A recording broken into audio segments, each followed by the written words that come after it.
Ne kemi të nevojshme të njohim pak atributet e Zotit, në dorën e të cilit është jeta dhe vdekja.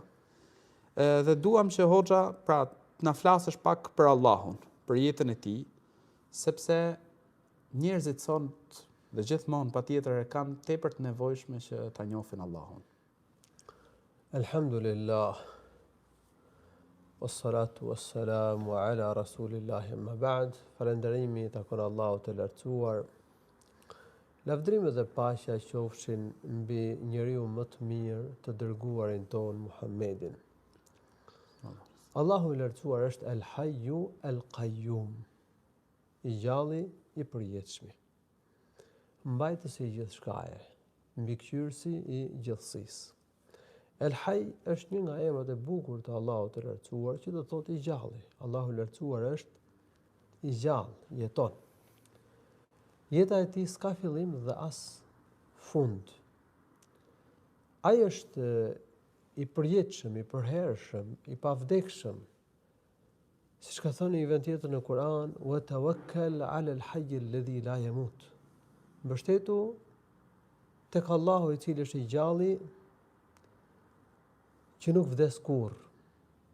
I dërguari i Allahut sallallahu alaihi wasallam ka thënë një hadith, duke bërë një lutje, "Anta al-hayyu alladhi la yamut, wal-jinnu wal-insu yamutun." Ti o Allah je i gjalli që jeton dhe nuk do të vdesësh kurrë, ndërsa gjindët dhe njerëzit do të vdesin. Allahu i lartësuar pra është i gjallë, i përjetshëm, ai është mbajtësi i gjithçkaje, ai mbikëqyr gjithësinë, ai drejton punët e gjithësisë.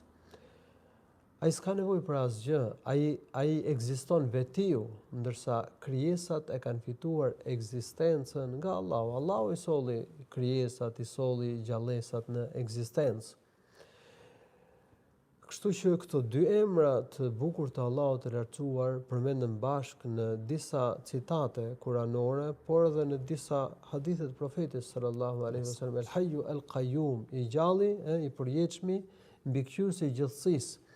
Ajsa disa dietar janë të mendimit se këto dy emra, El Hayyu El Qayyum, janë emri më i madh i Allahut të lartësuar, me të cilin nëse robi ja kërkon diçka Allahut, nëse robi i kërkon diçka Allahut duke përmendur këto dy emra, Allahu i lartësuar pranon lutjen, dhe nëse njeriu i lutet Allahut të lartësuar duke përmendur këto dy emra, Allahu i lartësuar ja pranon lutjen.